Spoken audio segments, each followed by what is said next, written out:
My daughter-in-law called me a greedy, heartless old man. She stood over my son's fresh grave and accused me of stealing, all because I refused to give her the $40 million my son left behind.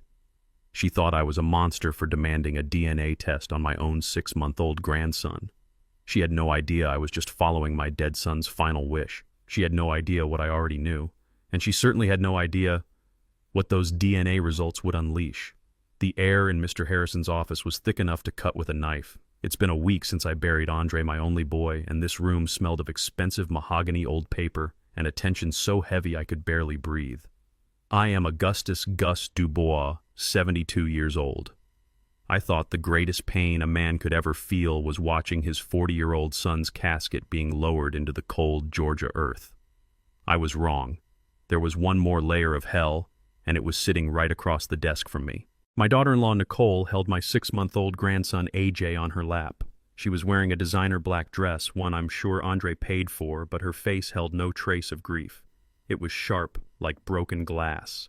The baby Andre Jr. was asleep, completely unaware of the tragedy that brought him here, or the rot that was beginning to stink up this room. Mr. Harrison, my family's lawyer for 30 years, cleared his throat. The small sound echoed like a gunshot in the heavy silence. "All right," he began, pushing his glasses up his nose. "We are here for the reading of the last will and testament of Andre Dubois. I will be direct, as I know this is a difficult time for everyone." I gripped the armrests of the leather chair. Difficult. He didn't know the half of it. Harrison flipped a page. First, regarding the home in the Sweet Auburn neighborhood. Andre clearly states the property is solely owned by his father, Augustus Dubois, and remains as such. A small, almost silent hiss escaped from Nicole. "It was my house, the one my wife Camille and I bought back in 1978, the house Andre grew up in. Him putting it in the will was just a formality, but I knew Nicole had always hated it. Quaint, she called it once." Harrison continued. "Second, the 2023 BMW X5 is left to his wife, Nicole Dubois." Nicole's eyelids didn't even flutter. She expected that. "Finally," Harrison said, looking down at the paper, "the joint savings account held by Andre and Nicole Dubois with a current balance of $32,450.17 will be temporarily frozen per standard procedure to settle any outstanding debts, if any, before being fully transferred to the surviving party." 32,000. The silence shattered. 32,000. Nicole's voice was a razor blade slicing through the polite grief. "Are you kidding me, Harrison?" Mr. Harrison, a man who was always calm, looked flustered. "Mrs. Dubois, that is the number on the statement. 32,000. "No!" Nicole slammed her hand on the desk, startling AJ awake. The baby began to cry. Andre was a vice president at a tech firm. He made $500,000 a year. 32,000. Is that all? She wasn't looking at Harrison. She was looking at me. Her blue eyes, cold and accusing, drilled right into me. "Old man," she hissed, forgetting the lawyer entirely. "What did you do with the money?" The baby was wailing now, but Nicole's voice was louder. I felt the blood drain from my face. "I am 72 years old. I just lost my only child, and I was being accused of theft by the woman he loved." "Nicole," I tried to say, my voice hoarse. "I didn't—" "What did you do?" she screamed, shooting to her feet. The chair scraped loudly against the hardwood floor. "Andre always told me you didn't trust me, that you thought I was a gold digger. You talked him into hiding it from me, didn't you?"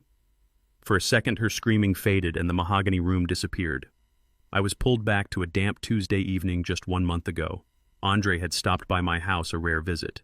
He looked thin, stressed with dark circles under his eyes. He didn't stay for dinner.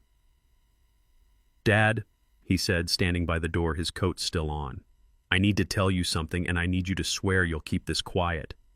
I'd nodded, a knot of worry tightening in my gut. "I cashed out some of my company's stock options. The ones Mom left me, plus the ones I vested." He took a deep breath. "Dad, I have $40 million. It's in a private investment fund separate from the joint accounts." $40 million. I nearly sat down. "Lord have mercy, son, that's a fortune." "Yeah," he said, and his eyes darted away. "I haven't told Nicole. I don't trust her, Dad."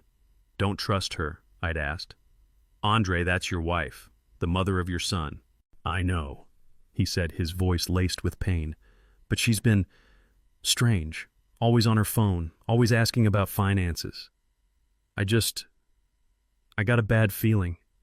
If anything happens to me, he looked me dead in the eye, and that look was burning into my mind right now. You manage it. You protect it. It's Mom's legacy. Augustus. Nicole's voice snapped me back. Her face was red, and tears were streaming down her cheeks. Tears of rage, not grief. You were always jealous of us, she accused, her finger trembling as she pointed at me. You never thought I was good enough for your golden boy. You were jealous that we had a life you never had. You are a greedy, despicable old man. Mrs. Dubois, please. Mr. Harrison tried to intervene, but it was useless. And now what are you doing? You're trying to steal from your own grandson. She held up the wailing baby like a shield, like a weapon. Look at him. Look at Andre's son. You are taking food from his mouth. You are heartless. Greedy. Heartless. The words hung in the air. Me. The man who cashed in a retirement bond to pay for the down payment on the lavish wedding she demanded. Me. The man who played saxophone in smoky jazz clubs for 50 years to make sure Andre could go to college without a single dollar of debt. I was the greedy one. I stayed silent, gripping the chair's armrests. My silence wasn't weakness. It was the weight of a $40 million secret, the weight of a promise to my dead son. I couldn't speak. Not yet. If that's all, Nicole said, her voice dripping with contempt, then we're suing. I'll take you to court for fraud and estate theft. I will tell the entire world what kind of monster you are. She turned to Mr. Harrison. I want a detailed statement of every transaction Andre made for the last 6 months. I'll find where he hid the money. Mrs. Dubois. Mr. Harrison cleared his throat again, but this time his voice had a sharp edge. He stood up, adjusting his tie. Please sit down. Something in his tone made Nicole pause. She slowly lowered herself back into the chair, her anger replaced by a cautious curiosity. As I said, Harrison continued, flipping to another page in the binder, that was the last item in the joint will. However, there is one more item. I held my breath. This was it. Nicole leaned forward, her eyes locked on Harrison. 1 week before his passing, Harrison read, Andre Dubois established a separate, irrevocable trust. It is titled the Dubois Legacy Trust. He paused, looking over his glasses, first at Nicole, then at me. It is funded by you, he said, with a total asset value of $40 million. If the silence before was heavy, this was a black hole. I could hear my own heart pounding in my chest. Nicole's eyes went wide. The anger was gone. The fake grief was gone. All that was left was pure, naked greed. She didn't even try to hide the smile that was forming at the corners of her mouth. 40 million. She had won. However, Harrison said, and his voice dropped to a serious, somber tone, this trust comes with a very specific, legally binding stipulation regarding its disbursement and its ultimate beneficiary. Mr. Harrison adjusted his glasses and read directly from the document. His voice was flat, betraying no emotion. The terms are as follows. All $40 million will be placed in the irrevocable trust. The entire principal and all interest generated shall be held for the sole benefit of my bloodline heir. He paused, letting the words settle. Bloodline heir. Harrison continued. This fund is to be managed, protected, and invested by the sole trustee, my father Augustus Dubois, until the day the aforementioned heir reaches the age of 25. A sound snapped me out of my trance. It was laughter. Nicole was laughing. It wasn't a giggle. It was a deep, throaty laugh of pure, unadulterated relief. The tension drained from her shoulders. She visibly relaxed her entire body language, changing from a coiled snake to a pampered cat. Oh, thank God, she breathed, wiping a fake tear from the corner of her eye. She looked at Harrison, then at me, and her smile was dazzling and terrifying. Bloodline heir, she repeated as if tasting the words. Well, that's simple enough. She readjusted the now sleeping AJ in her arms, kissing the top of his head. That's AJ. That's Andre Jr., his son, his bloodline. She stood up, but this time it wasn't with anger. It was with the casual authority of someone who owned the room. She walked over to the window, looking down at the Atlanta traffic below her, back to me. So it's all settled, she said, her voice breezy. $40 million for my baby. She turned around, that sharp, calculating look back in her eyes. And Augustus? You're just the manager, the trustee. That just means you sign the checks, right? I said nothing. My throat was dry. My mind was racing, trying to catch up with the implications of Andre's words. Bloodline. Why that specific phrase?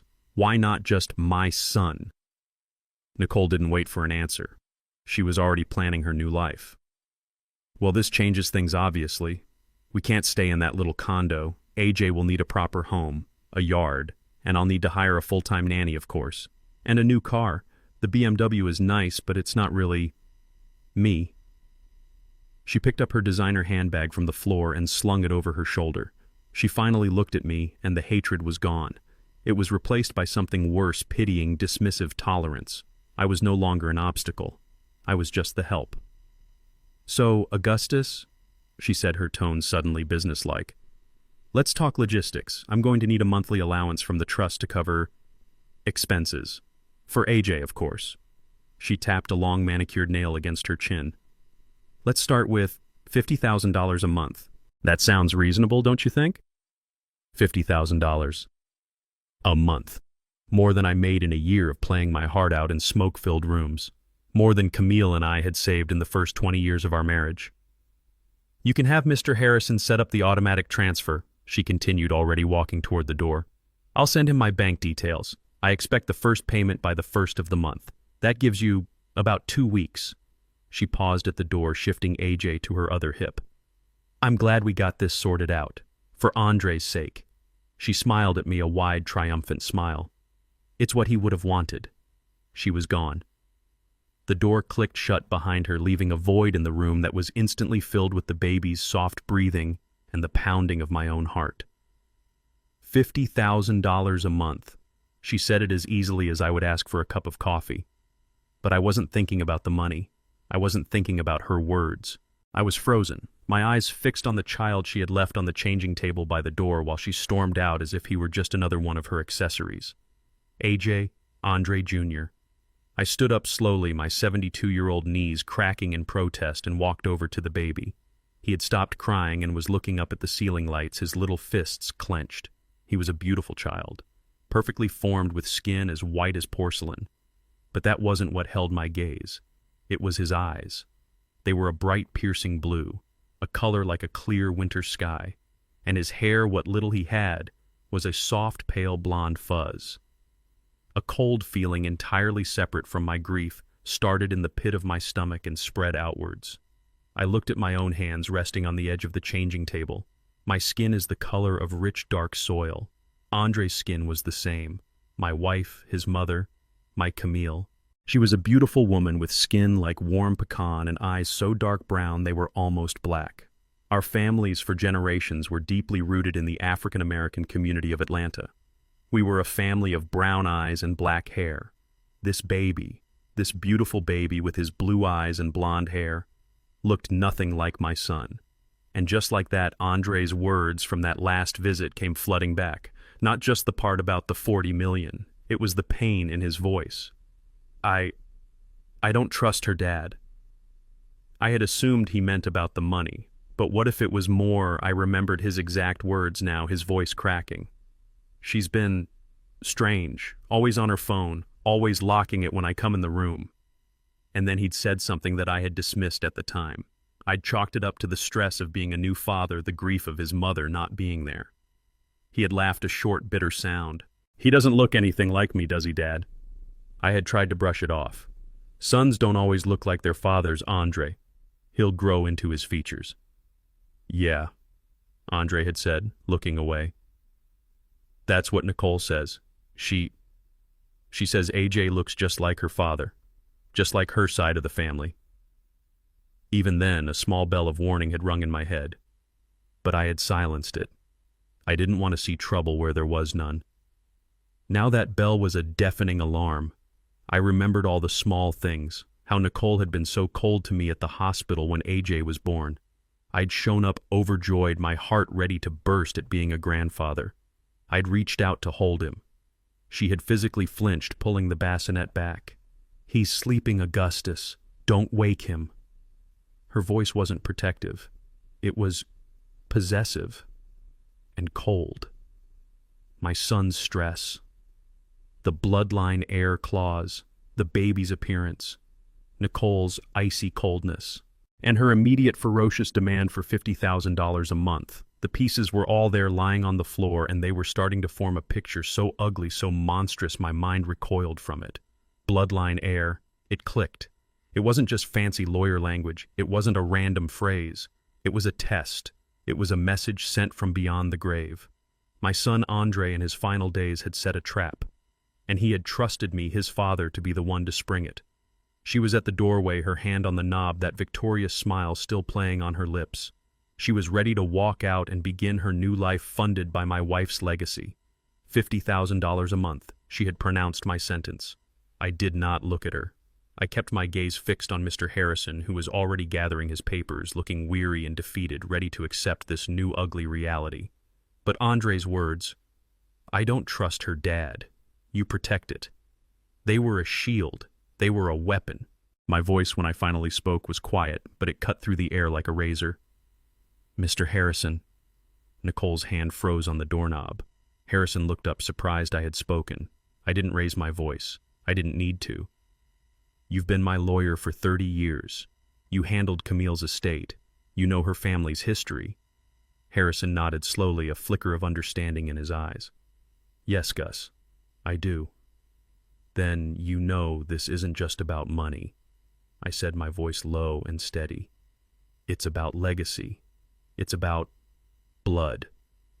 I turned my head just enough to see Nicole out of the corner of my eye. She was rigid, her back still to me, but she was no longer leaving. I looked back at Harrison. "So I have one simple question for you as the executor of this trust." I took a slow, steadying breath. "How exactly does Georgia state law define proof of a bloodline heir?" The black hole of silence was back. The sound of the HVAC system, unnoticed before now, roared in my ears. Mr. Harrison set his papers down. He laced his fingers together on his desk. He knew exactly what I was asking. Nicole turned around, slowly. The triumphant smile was gone, wiped clean from her face. Her expression was one of pure blank confusion, as if I had just started speaking in a foreign language. What did you just say?" Harrison spoke before I could. "Legally, Mr. Dubois," he said, his voice now crisp and professional, all weariness gone. "In a trust with language, this specific proof would be required if any reasonable doubt is raised by the trustee. Reasonable doubt is a broad term, but in the case of a minor, given the amount of the estate, a judge would almost certainly grant a petition to confirm lineage." He paused. "The standard method would be a court-ordered paternity test." Paternity test. The words hung in the air. Nicole's face went from blank confusion to a dark mottled red. It was a terrifyingly fast transformation. Her eyes widened, not with surprise, but with something I couldn't place, something closer to panic. But the panic was instantly swallowed by a tidal wave of fury. "Proof!" she shrieked, her voice cracking. "Proof!" She dropped her handbag. It hit the floor with a heavy thud. The baby AJ, startled by the noise, began to cry again, a thin, terrified wail. "How dare you!" she screamed, stalking back toward the desk, jabbing a finger at me. "How dare you, you miserable old man! My husband isn't even cold in the ground. His son is right here in my arms, and you dare to ask for proof!" She was right in my face now, her own contorted with a rage that went beyond money. This was something else. This was raw, and it was visceral. "You are a monster!" she cried, tears of genuine fury streaming down her face now. "A heartless, disgusting monster. You're dragging your own son's memory through the mud. You're accusing me, his grieving widow. You're saying that I cheated on him." She laughed, a high, hysterical sound that made the hair on my arms stand up. "Is that what you think, Augustus? You think this isn't Andre's son because he has blue eyes? Is that your reasonable doubt?" I said nothing. I just met her gaze. My silence was my answer, and that silence seemed to break something inside her. "You are sick," she spat, her voice dropping to a venomous hiss. "You are a sick, cruel, racist old man. You never loved Andre.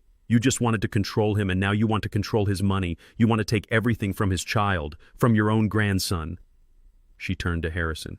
"You can't let him do this. This is harassment. This is emotional distress. I will sue you. I will sue both of you."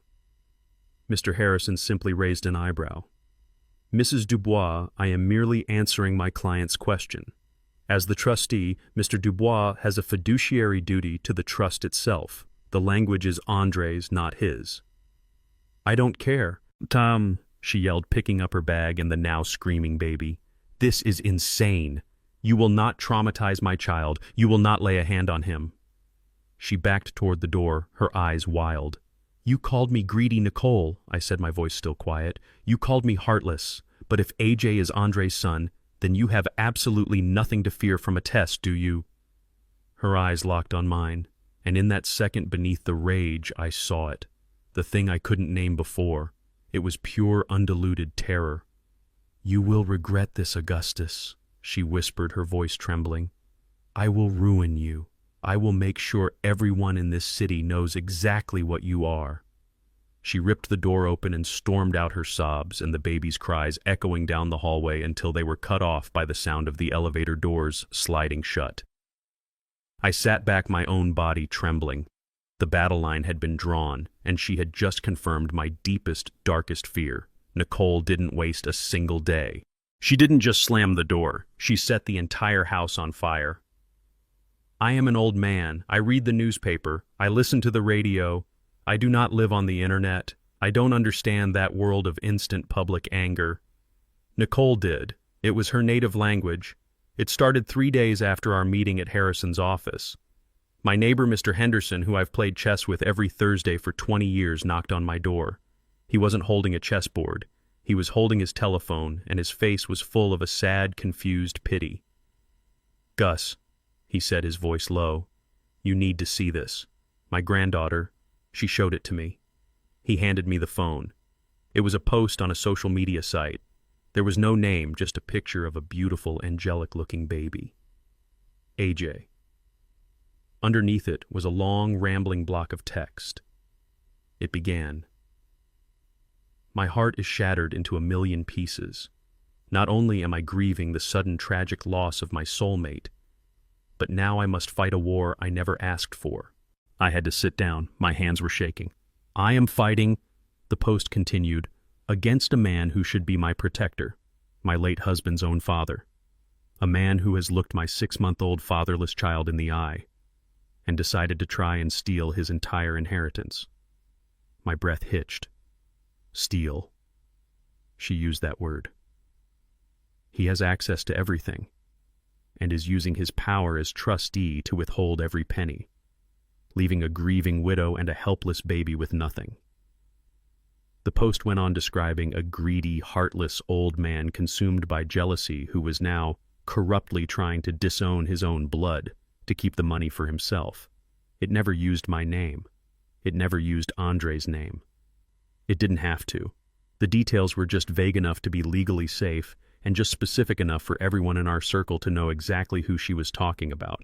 She painted a picture of a poor, defenseless white widow being preyed upon by her powerful, vindictive black father-in-law. She knew exactly what she was doing. "Gus," Henderson asked, his voice pulling me back. This ain't true, is it?" I looked at my old friend. I saw the doubt in his eyes. The first crack. I just handed the phone back. "I can't talk about it, Joseph. It's a legal matter." That was my mistake. My silence meant to protect Andre's secret was taken as guilt. By Sunday, the poison had spread. I've lived in Sweet Auburn my whole life. This is my home. These streets are my blood. I played my saxophone at the Royal Peacock before it closed. I know every shop owner on Auburn Avenue. They are my family. Or so I thought. When I walked into the diner for my usual breakfast, the conversation stopped. It didn't just quiet down. It stopped. Dead. The clatter of forks and knives was the only sound. Ms. Betty, who has served me coffee and grits for 30 years, just nodded at me, her usual warm smile gone. She put my coffee down and walked away without a word. I sat there in my usual booth, and I had never felt so alone. I could hear them, whispers. "That's him. Gus Dubois. Heard he's trying to get all the money. His own grandson. Can you imagine? Nicole, that poor white girl, all alone now. Grief does terrible things, makes a man crazy. Or maybe he ain't crazy. Maybe he's just mean. Mean, greedy, heartless. Nicole's words were coming out of my neighbors' mouths. I left my coffee untouched. I walked out of the diner and the talking exploded behind me like a grenade I had just outrun. I walked down the street where I taught Andre how to ride his bike. Men who used to wave, who used to call out, "Hey Gus, how's that horn playing?" They suddenly found something fascinating to look at in a shop window.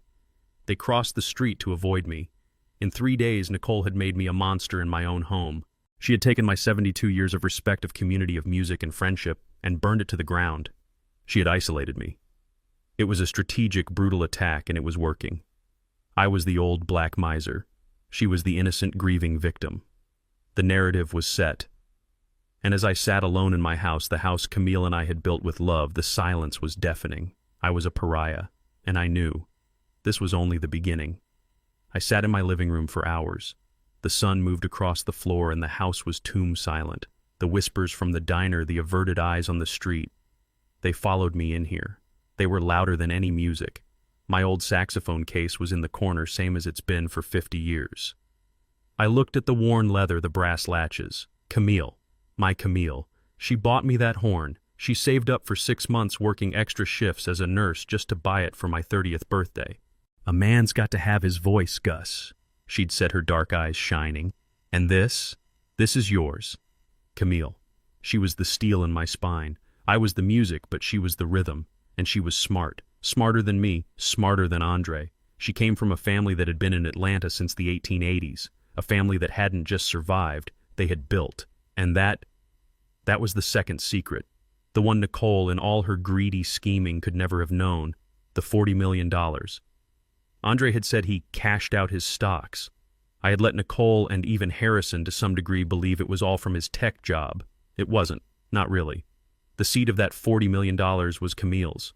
Her grandfather, a man born just after emancipation, had bought up tracts of land in Atlanta when it was just red clay and desperation. He held on to it. Her father held on to it. They built houses, small businesses. They created a legacy when the world said they had no right to one. When Camille and I married, she inherited that legacy. She was a nurse because she loved it, not because she had to be. She had set up a small, ironclad trust for Andre when he was born. She wanted him to have the opportunities her family had fought for. Andre, to his credit, had taken that seed money, that inheritance from his mother, and he had invested it brilliantly. He had grown it with his tech stocks, yes, but the root of it, the blood of it, was Camille's. It was Dubois property, yes, but it was Camille's lineage. This whole time Nicole had been screaming about Andre's money. She had no idea. She was trying to steal the life's work of a woman she never even knew. She was trying to take the legacy of Camille's grandfather, a man who had scraped a life from nothing and spent it on nannies and new cars. A new kind of anger, cold and clear, settled over me. It burned away the doubt. It burned away the fear of my neighbors' whispers. This wasn't just about my son's final desperate wish. This wasn't just about a paternity test. This was about Camille. This was about her bloodline. I was no longer just a grieving father. I was the protector of my wife's legacy, and I would not let that woman, that stranger, spit on my wife's grave and walk away with her family's history. My resolve hardened from grief into granite. I knew what I had to do. The whispers were one thing, the averted eyes in the diner another. Those hurt my heart. But the letter that arrived the next morning, that was an attack on my intelligence. It was delivered by a courier, not the mailman. A thick, cream-colored envelope with the embossed logo of a high-powered law firm downtown. I didn't even know Nicole had a lawyer. Clearly, she'd been busy. I slid it open with the letter opener Camille had kept on this desk for 40 years. The paper was heavy cold to the touch. The language was colder. It wasn't a plea, it was a threat.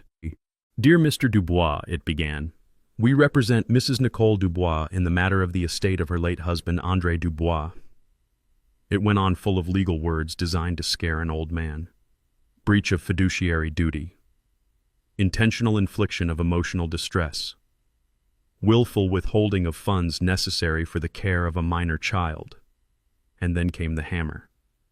We hereby demand the immediate release and disbursement of a monthly stipend of $50,000 from the Dubois Legacy Trust to our client.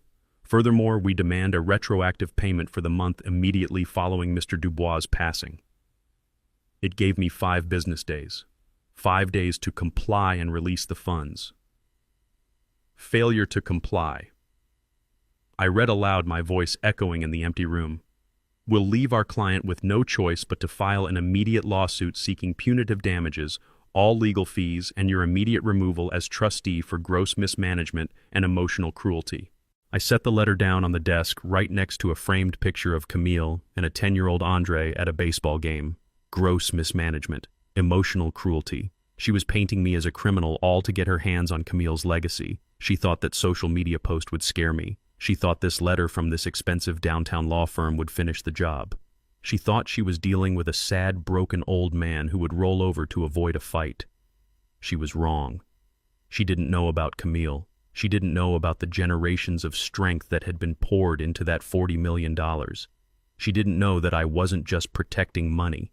I was protecting my wife's honor and my son's last wish. My hand wasn't shaking. Not anymore. The fear was gone, replaced by a cold, sharp clarity. This was no longer a family disagreement. This was a war. And she had just fired the first cannon. I picked up the phone. It felt solid and heavy in my hand. I dialed the number for Mr. Harrison's office, a number I knew by heart. His secretary put me right through. Gus. Harrison's voice was cautious. Did you get a letter? I'm holding it in my hand, Mr. Harrison, I said. My voice was calm. It was the calmest I had felt all week. She's made her move. Now we make ours. Gus, are you sure? This firm, they play dirty. A public court battle will be... I'm sure, I interrupted, my voice as hard as granite. I'm not the one who has something to hide. She thinks I'm a greedy old man. It's time to find out who the real thief is. I took a breath. File the petition with the court. Do it today. We need that DNA test. And we need it under a judge's order. No more requests. No more talk. It's time. I had exactly 2 days of peace. 2 days of sitting in my silent house knowing the legal gears were turning. I was listening to an old Miles Davis record, trying to find a moment of solace in the music when I heard it. A car engine roaring down my quiet street, followed by the sound of tires screeching to a violent halt right in front of my porch. I knew that sound. It was the deep, angry growl of the BMW, Andre's BMW. I didn't even have time to stand up before the pounding began. It wasn't a knock. It was a physical assault on my front door. Boom, boom, boom. It sounded like she was using her fist or maybe her shoe. The whole doorframe rattled. Augustus, open this damn door. I know you're in there, you coward. I turned the record player off. The sudden silence was filled by her screaming. I walked slowly to the door. My heart was pounding, but it wasn't from fear. It was from adrenaline. The battle had come to my home. I unlocked the deadbolt and pulled the door open. She was a vision of pure, unadulterated rage. Her face was blotchy and red. Her expensive-looking blonde hair was a mess, as if she'd been pulling at it. Her eyes were wild. She wasn't holding the baby. This was not the grieving widow. This was a cornered animal. In her hand, she held a crumpled piece of paper, the court petition. You, she hissed, her voice hoarse from screaming. You dare! She didn't wait for an answer. She shoved the paper against my chest so hard I had to take a step back. You actually did it. You filed this filth. You're dragging me to court. You're dragging your own grandson to court. It's a petition, Nicole, I said, my voice low. It's to find the truth. Truth, she shrieked, her voice echoing through the quiet neighborhood. I saw Mr. Henderson peek out from behind his curtains. You want to talk about truth? You are a grave robber. That's what you are. My husband is dead. Your son is dead, and you are dancing on his grave trying to steal his money. This is not about stealing, I said, my voice firm. It's about protecting. Protecting what? She lunged, stopping just short of my doorway. Protecting your bank account. You are trash, Augustus. Just a sad, pathetic, greedy old man. Andre saw it. He always told me, my father, he's stuck in the past. He's bitter. He was right. God, he was so right about you. Her words were meant to cut, and they did. The idea of my son, my Andre, saying that. But I looked at the fury in her eyes, the desperation. This was a performance. A lie. Andre would be disgusted by you. She spat, her lip curling. He would be ashamed to call you his father. You're questioning his wife. You're questioning his child. What kind of monster does that? What kind of father does that to his dead son's memory? She was pacing back and forth on my small porch now like a caged tiger. You think I don't know what this is? You're jealous. You've always been jealous. Jealous of me. Jealous of the life Andre built for us, a life that was better than anything you ever gave him. You couldn't stand that he was happier with me than he ever was with you. This has nothing to do with jealousy, Nicole, I said. This is about the trust. This is about what's right. Right. She laughed a harsh, ugly sound. You want to know what's right? What's right is for a father to help his son's widow not attack her. What's right is for a grandfather to love his grandson, not try to make him a bastard. You are despicable. She was running out of words, choking on her own rage. She looked at me standing there calmly in the doorway, and my calm, my refusal to scream back. It seemed to drive her even crazier. You think you're going to win, she hissed, stepping so close I could smell the expensive perfume on her. You think you can just file a piece of paper and take my son's inheritance? You are a lonely old man from a dying neighborhood. I am a grieving widow. Who do you think a judge is going to believe? She jabbed the crumpled petition at me one last time. You started this war, Augustus, but I am going to finish it. You are going to wish you had just crawled back into this dusty old house and died. You will lose everything. You hear me? Everything. I just looked at her. I didn't raise my voice. I didn't move. Are you finished? I asked. Her mouth dropped open. She had expected me to yell, to cry, to slam the door. She had not expected me to be a stone wall. Get off my property, I said, each word low and clear. Her face turned a shade of purple I had never seen before. She was trembling with a rage so profound she couldn't even speak. She let out a sound, a frustrated scream from the back of her throat, and then she said it. As she stood there screaming, vibrating with a rage so profound it seemed to shake my porch, my mind drifted for just a second. I was pulled back 8 years. Andre so proud, so nervous, standing right where she was standing now. Dad, this is Nicole. I had smiled, extended my hand. It's a pleasure to meet you, Nicole. Welcome to our home. I'll never forget the way she looked around. She didn't say a word. She just scanned. Her eyes swept over my living room, over Camille's furniture, over the framed photos of Andre growing up, and her upper lip gave the tiniest, almost imperceptible curl. Contempt. That's what it was. Pure, unadulterated contempt for my dusty old house. From that day on, I watched my son, my smart, successful son, twist himself into knots trying to win her approval. He was a moth to her flame. He bought a new car, the BMW, because she said his old one was embarrassing. He moved them into a high-rise condo I knew he couldn't comfortably afford just because she wanted the view. He stopped coming around Sweet Auburn making excuses. Nicole's not feeling well, or Nicole has plans with her friends. He was slowly, systematically cut off from his own roots, all to please a woman who I saw clearly now had never respected him. Her screaming brought me back to the present.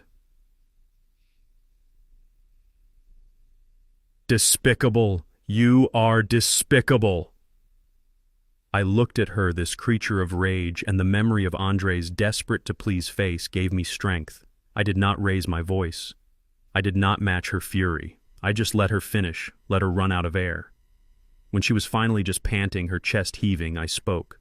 My voice was quiet, and that, I think, is what terrified her the most. I will ask you one question, Nicole, I said, meeting her wild gaze. It's a simple one. You say I am a monster. You say I am heartless and greedy. You say I am dishonoring my son. I paused, letting the silence stretch. But if AJ is Andre's son, I said, if he is my grandson, then what exactly are you so afraid of? A little test just confirms the truth and you get $40 million. You have nothing to fear at all. I let the last part hang in the air between us. Unless you are hiding something. It was as if I had thrown a bucket of ice water on her. The red-hot rage vanished, replaced by a chilling, stark white panic. Her eyes widened. Her mouth opened, but no sound came out. She had been on offense, screaming, attacking. She had no defense for a simple, logical question, and in that split second of pure, unfiltered terror, she made the mistake that would change everything. He, she stammered, taking a step back, her hand flying to her throat. He already knew. He knew. And he accepted it. She screamed the words. They echoed in the quiet street. I froze. My blood turned to ice water. The world seemed to stop. I could feel my own heart stop beating for a second. The question I had, the suspicion, it was nothing compared to the abyss that just opened up at my feet. Knew what? I whispered, my voice hoarse. What? Did Andre? No, Nicole. Her face. Oh, her face. The moment the words left her mouth, she knew.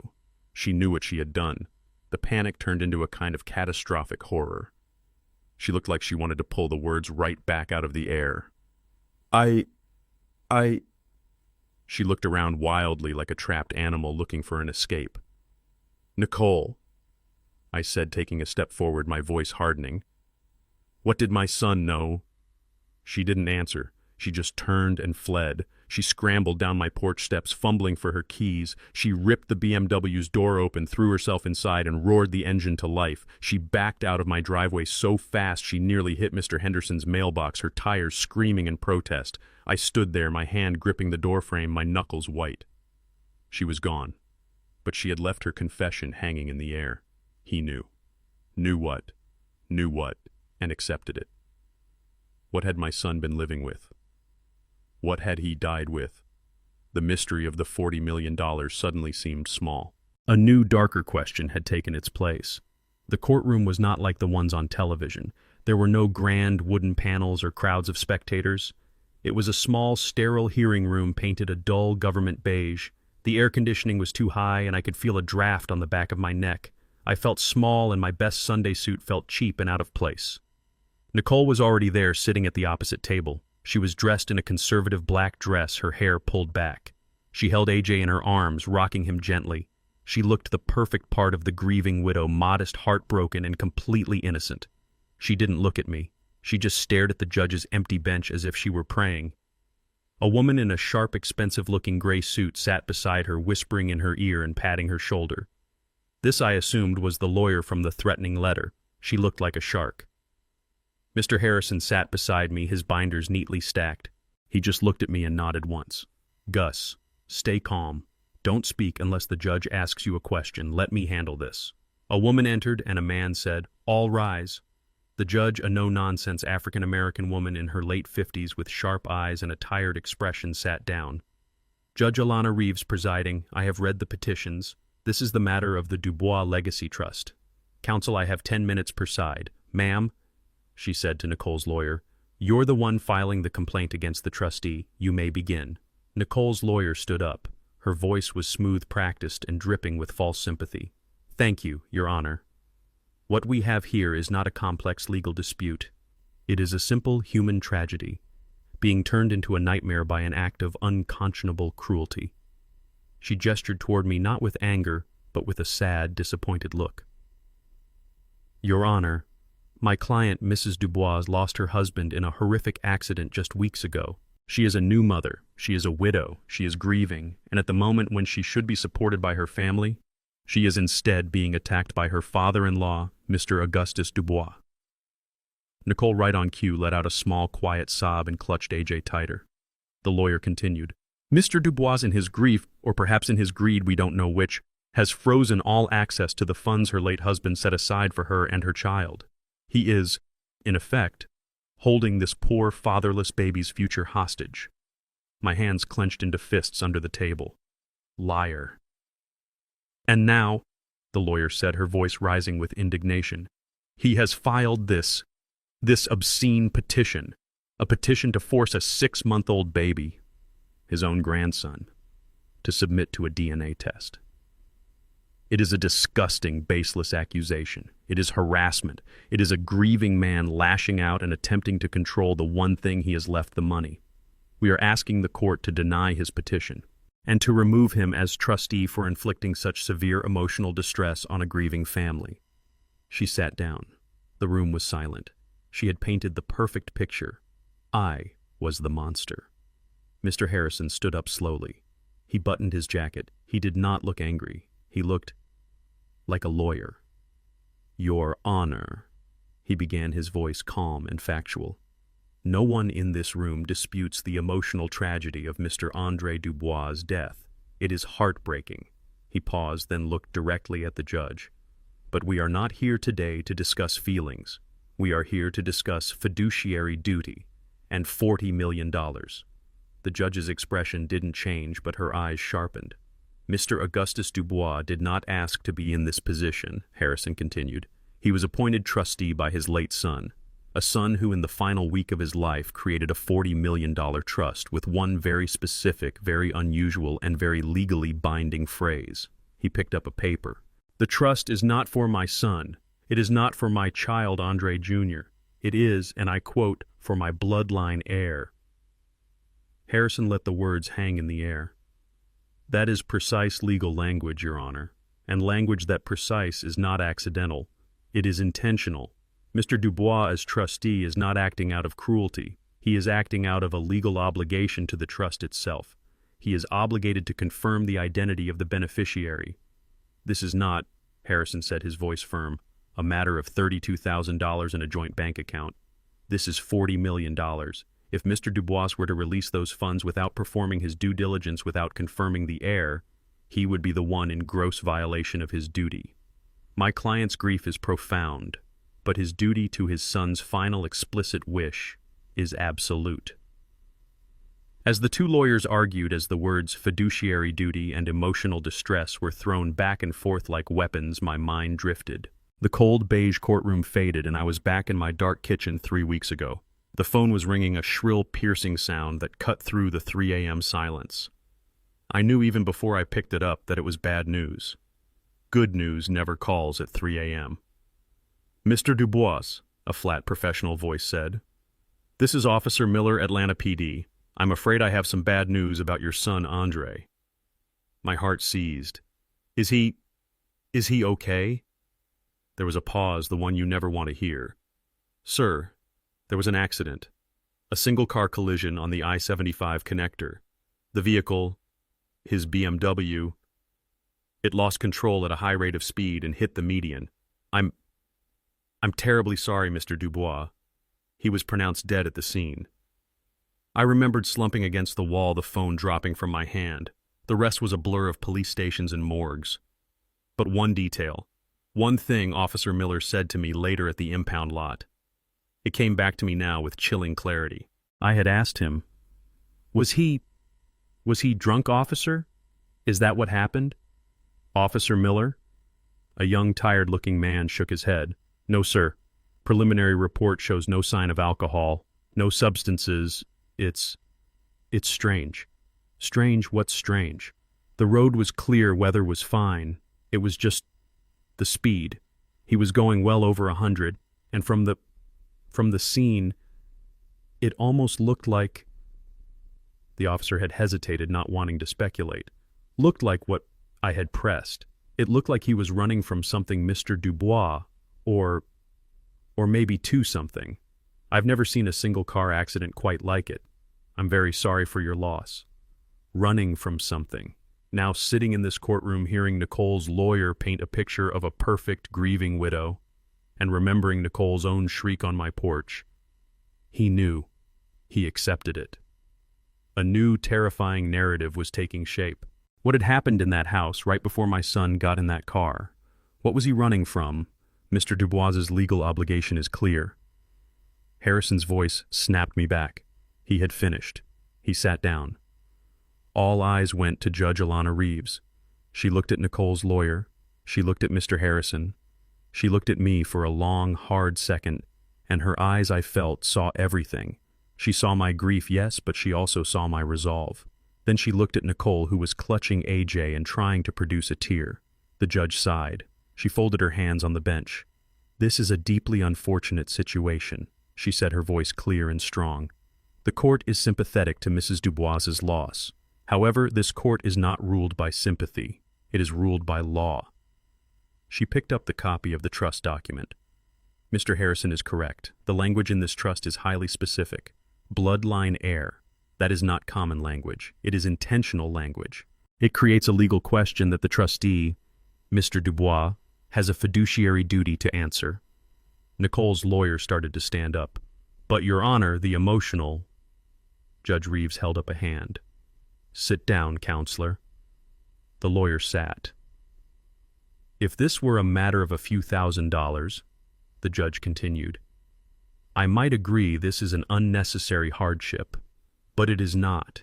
It is $40 million. The amount is too significant to ignore such precise and unusual wording from the deceased. She looked directly at Nicole, her gaze softening for just a second before hardening again. Therefore, the petition is granted. The court orders a standard legally admissible paternity test for the minor child Andre Dubois Jr. to be administered by a court-appointed lab to confirm his status as the beneficiary of the Dubois Legacy Trust. She looked at her calendar. Mr. Harrison, you will coordinate with the court clerk. The test will be scheduled within the next 5 business days. Mrs. Dubois, your compliance is not optional. It is now a court order. Nicole's lawyer was on her feet, sputtering. Your Honor, we object. This is an outrage. We will... You will sit down, counselor. Judge Reeves said, her voice like steel. Your objection is noted. Your appeal, should you file one, will also be noted. But my ruling stands. She banged her gavel. We are adjourned. It was over. I had won. But I felt no joy. I watched Nicole. I expected her to scream. I expected her to yell to faint, to make the same scene she had made in Harrison's office and on my front porch. She did none of those things. As the judge said, petition is granted. All the color drained from Nicole's face. The mask of the grieving widow didn't just crack, it disintegrated. She didn't scream, she didn't cry, she just sat down. Hard. She sat down like someone had punched her in the stomach, like all the air, all the fight had been sucked out of her in an instant. She stared blankly at the wall. Her knuckles gripping AJ were white. Her lawyer was patting her arm, talking frantically, but Nicole didn't seem to hear.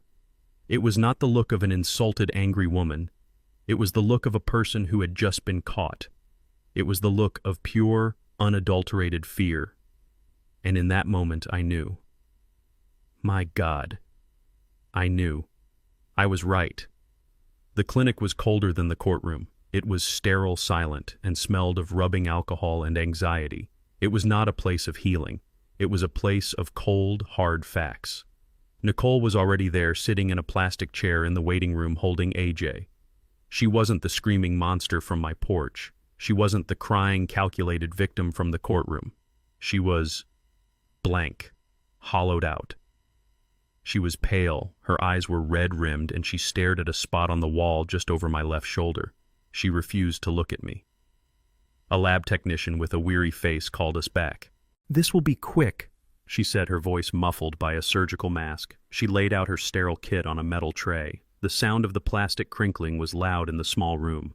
First, she approached AJ. Nicole held him tighter, but she turned his head toward the technician. The woman gently rubbed the inside of the baby's cheek with a long cotton swab. AJ fussed his face, screwing up in protest, but he didn't cry. He just looked at the technician with those big, confused blue eyes. He was the only innocent soul in this entire ugly war. Then the technician turned to me. "Mr. Dubois." I opened my mouth. The scrape of the swab against the inside of my cheek felt abrasive, a deep violation. I felt like a criminal. I felt like the monster Nicole had accused me of being.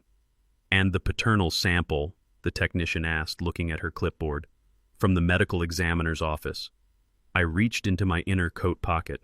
Mr. Harrison had given the sealed container to me that morning. It was an official clinical-looking plastic vial. It was labeled with a case number and my son's name. Andre Dubois. I placed it on the sterile metal tray. It landed with a small, definitive click. It felt impossibly heavy, like it weighed 1,000 pounds. It was a piece of my son, a piece of his body, and I was using it as a weapon. Nicole made a sound, a small, choked gasp as if someone had punched her. Her blank expression finally broke. She looked at the vial and then at me. Her face wasn't angry, it wasn't sad. It was disgusted. It was a look of profound, bottomless contempt. She looked at me as if I were a buzzard picking at a fresh grave. The technician, ignoring the tension, placed my swab and AJ's swab into separate tubes and then placed all 3 samples into a single biohazard bag. She sealed it with a strip of red tape. She had us both sign a chain of custody form. My hand was shaking so badly I could barely write my name. The results will be sent directly to the presiding judge and to both legal counsels within 48 hours, she said, not meeting anyone's eyes. And that was it. Nicole, without a single word, picked up the baby carrier, turned, and walked out of the room. I watched her go. The adrenaline that had carried me through the courtroom, through the confrontation on my porch, through the sterile procedure at the clinic. It all evaporated. The second the clinic door closed behind me, I was hollow. I drove home. I don't remember the drive. I walked into my house. The click of the front door locking echoed in the silence. I was no longer a trustee. I was no longer a fighter for Camille's legacy. I was just a 72-year-old man completely and utterly alone in a house that was too big for him. I slumped into my armchair, the one Camille always used to say I would be buried in. The old fabric groaned. I stared at the photograph on the mantelpiece. It was Andre. He was 10 years old, missing his 2 front teeth, holding up a Little League trophy. He was grinning from ear to ear, a wide, uncomplicated, beautiful grin. His eyes were dark brown, just like mine, just like his mother's. "What am I doing?" I whispered to the empty room. The words sounded insane. I just left a clinic where I submitted a sample of my dead son's DNA to prove that his own child is not his. A wave of shame so heavy it felt like I was drowning washed over me. Nicole's words from the porch, the ones I had dismissed as rage, came back to me, and this time they stuck. Grave robber, monster. Andre would be disgusted by you. What if she was right? I've lost my son, my only child. He is gone. He is gone forever. And what am I doing with my grief? I'm not mourning him. I'm not honoring his memory. I am digging. I am tearing his life apart piece by piece, looking for what money Camille's legacy. Did any of it matter? Did any of it really matter? Andre was gone. Maybe Andre did know. That awful thought, the one she had screamed. He knew, he accepted it. Maybe it was true. Maybe Andre knew AJ wasn't his and he loved him anyway. Maybe he accepted it. Maybe he loved that little boy and he loved his wife despite her lies. Maybe he was just trying to hold his broken family together. And here I come, his father, a bitter, jealous old man using his money and his legacy to destroy the very family he was trying to protect. I felt a sob build in my chest, the first real ragged sob since the funeral. I was destroying my son's memory. I was staining his name. I was turning his child, innocent or not, into a legal exhibit. For what? For $40 million I didn't even want. I was alone. My neighbors thought I was a greedy monster. My daughter-in-law, a liar or not, saw me as a ghoul. And my grandson, that little blue-eyed baby. I would never know him. If he was Andre's, I had just committed an unforgivable sin against him. If he wasn't, what then? I had just proven my son's life was a lie. There was no victory here. There was no winning. There was only loss. Loss piled on top of loss. I buried my son, and now I was burying his honor. I looked at the phone on the side table. I was going to call Harrison. I was going to tell him to stop everything. Let her have the money. Let her have it all. I didn't care anymore. I just wanted the pain to stop. I just wanted to be a grieving father, not this. My hand was shaking as I reached for the phone. I was going to do it. Call Harrison. Tell him to drop the petition. Tell him to release the funds. I didn't care about the money. I didn't care about being right. I just wanted peace. I just wanted to mourn my son. My fingers were just brushing the cold plastic when the phone suddenly shrieked, exploding into the silent room. I jumped, my heart leaping into my throat. I stared at it ringing on the table. Who could be calling me? No one called me anymore. I picked it up. Hello, Gus. It was Harrison. His voice was not calm. It was sharp, urgent. Thank God I caught you. I was just about to drive over. Harrison, what is it? Are the results in? No, he said, his voice tight. Not the results. It's Nicole. She's at the downtown branch of the bank that holds the trust. Right now. I blinked, confused. At the bank? Why? She's not just at the bank, Gus, Harrison said, and I could hear the anger in his voice. She's trying to withdraw money, not $50,000. She's demanding an emergency advance of $250,000 in a cashier's check. I couldn't speak.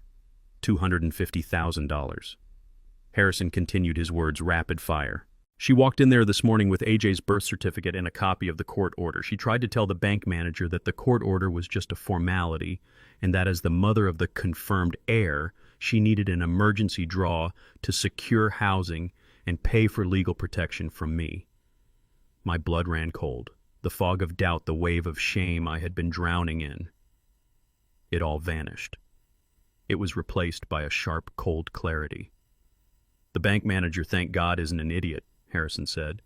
He saw the petition-granted stamp on the order, saw my name as counsel, and told her he had to verify with the trustee's attorney before releasing a single dime. He put her in a conference room and called me immediately. He says she's frantic. Frantic, of course she was. All my weakness, all my guilt, it evaporated. It was like a switch had been flipped.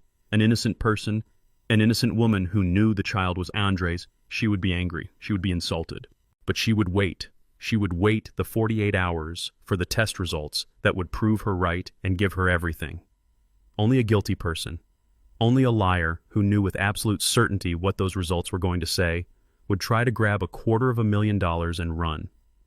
She was trying to get her hands on as much cash as she could before the truth came out, and the bank was legally forbidden from giving her a penny. This wasn't a grieving widow. This wasn't a cornered mother. This was a thief. A thief making one last desperate smash and grab before the police showed up. Gus, are you still there? Harrison's voice was full of concern. What do you want me to do? I can call the police. I looked at the picture of my son, his 10-year-old grin. The shame was gone, replaced by a cold, hard rage. She had fooled him. She had lied to him. And now she was trying to steal his mother's legacy. My son's last act. The bloodline heir clause. It wasn't cruelty. It was a desperate cry for help. It was a map he had left for me to follow. No police, I said. My voice was no longer trembling. It was steady. It was cold as steel. Tell the bank manager to inform Mrs. Dubois that all assets are frozen by your authority as legal counsel to the trustee pending the court-ordered DNA verification. Not 1 cent is to be moved. Understood, Harrison said, a note of relief in his voice. And Harrison, yes, Gus. The second those results hit your email, you don't send them. You don't forward them. You call me. You call me the second you know. I will, Gus, absolutely. I hung up the phone. I was no longer a grieving father lost in doubt. I was the protector of my son's memory. I was the executor of his last wish. And I would see this through. I would see it through to the bitter, terrible end. The next 48 hours were the longest of my life. I didn't sleep. I didn't eat. I just sat in my armchair, the one Camille had loved, and I waited.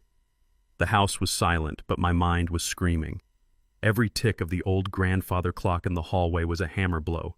Every car that passed by on the street made me jump. I was no longer in doubt. I was no longer filled with shame. I was a spring coiled so tight I thought I might shatter. Nicole's desperate, frantic attempt to grab that $250,000 had burned away all my uncertainty. She knew. She had known all along. And now I was just waiting for the proof. The phone rang at 10:02 on a Thursday morning. It was exactly 47 hours after the test. I grabbed it on the first ring. Hello. Gus. It was Harrison. His voice was quiet. It wasn't sad. It wasn't angry. It was just flat, empty. I have the email. The results are in. I'm forwarding it to you right now. I didn't say anything.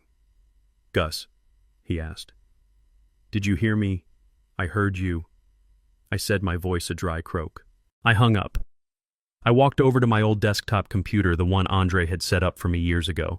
My hands were shaking so hard it took me 3 tries to type in my password. The email chime sounded. It was there. From David Harrison Escrew. Subject F.W. Dubois. Paternity.final.pdf. There was no text, just the attachment. One file. I clicked on it. The file opened. It was a scanned document, a PDF full of official-looking letterhead from the court-appointed lab. I didn't read the legal jargon. My eyes just scanned down past the case numbers, past the names. I found the box. The results. I read it. I read it again. I closed my eyes, counted to 5, and opened them to read it a third time, certain my old eyes were playing tricks on me, certain that the grief and the anger had finally made me crazy. But the words didn't change. They were as cold and hard and final as a tombstone. Subject Andre Dubois, deceased. Alleged father. Subject Andre Dubois, Jr. Minor. Alleged son.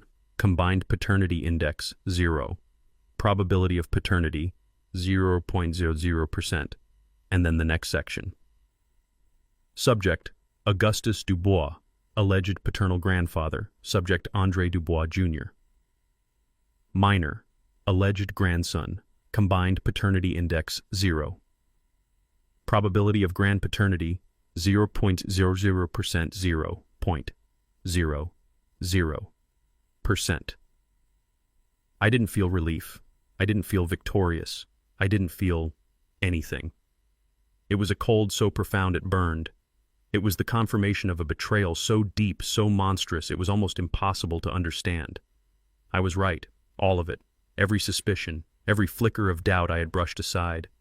The blue eyes, the blonde hair, the way Andre looked at me in that last visit. I don't trust her dad, the way she'd flinched when I tried to hold the baby, her coldness, her fury, her panic when I mentioned a test, her desperate, insane dash for the money.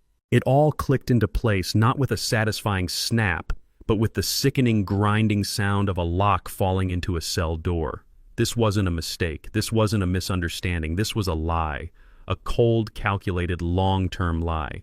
She had stood in that office and accused me of being greedy while her entire life was built on a foundation of deceit. She had stood on my porch and called me a monster while she was the one who had systematically betrayed my son. She had fooled him, she had lied to him, she had given him a child that was not his, and then she had stood by his casket and tried to steal his mother's $40 million legacy. I wasn't a monster. I wasn't a grave robber. I was the only person left who knew the truth. I was the only one left to execute my son's final, desperate, silent wish for justice. The cold in my veins began to heat. It simmered and then it began to boil. It was a rage so pure, so cold, it felt like clarity.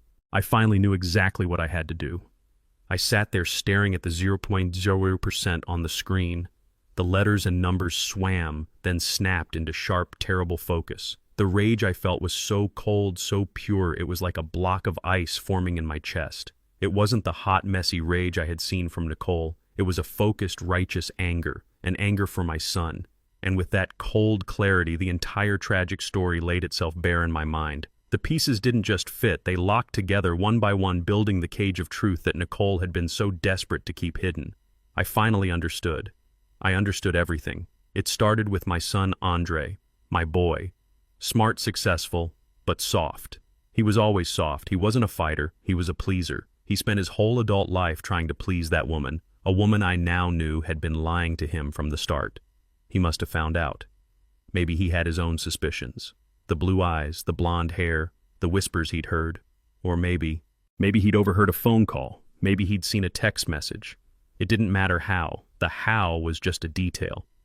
The fact was, Andre knew. He knew that child AJ was not his. And what did he do? My son, he didn't confront her. He didn't scream, he didn't throw things, he didn't hire a pit bull lawyer to file for a scandalous divorce. That wasn't his way. He wouldn't have been able to stand the shame, the public fight, the humiliation. He was a proud man, but he was a quiet one. So he made a plan, a quiet plan, a brilliant, devastating, secret plan. First he came to me, his father. He sat in this very house. Dad, I have 40 million. I don't trust her. He wasn't just talking about money. He was testing the waters. He was securing his most important piece, a trustee. Someone he knew, loved, and trusted absolutely. He was putting his legacy, his mother's legacy, into my hands for safekeeping. You protect it, he'd said. It was a plea. Second, he went to Harrison. Not with me. Alone. He didn't just write a simple will. He had his lawyer build a fortress, an irrevocable trust, and he armed it with a single lethal weapon, A phrase so specific, so unusual, it was a time bomb waiting for the right person to find the timer. Bloodline heir. It wasn't a suggestion, it was an order. It was a test. It was the only way Andre could disinherit Nicole and the child of her affair without ever having to accuse her to her face. He knew he wouldn't live forever. He knew something might happen. So he created a legal puzzle that only I, his father, would have the suspicion and the motivation to solve.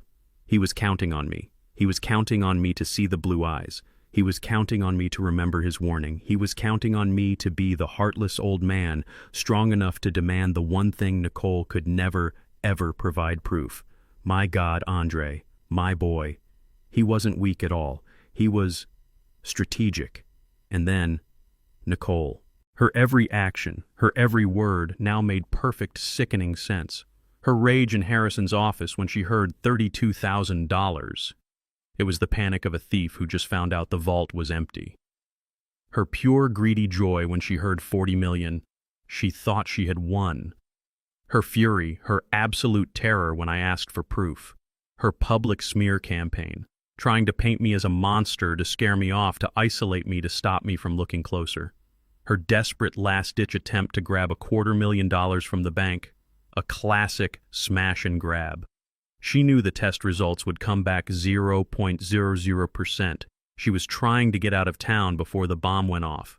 Every move she made was the move of a guilty woman cornered. And then her shriek on my porch. The mistake that confirmed it all. The words that now echoed in my head like a gunshot. He knew. He already knew, and he accepted it. She had lied. He hadn't accepted it. He had done the opposite. He had plotted precisely to make sure she got nothing. He had used his mother's legacy as a shield to protect it from her. The coldness in my chest grew. The grief I felt for my son's death was still there, but it was now overshadowed by a burning, furious grief for his life, for the lie he must have been living. And that led to the last, darkest piece.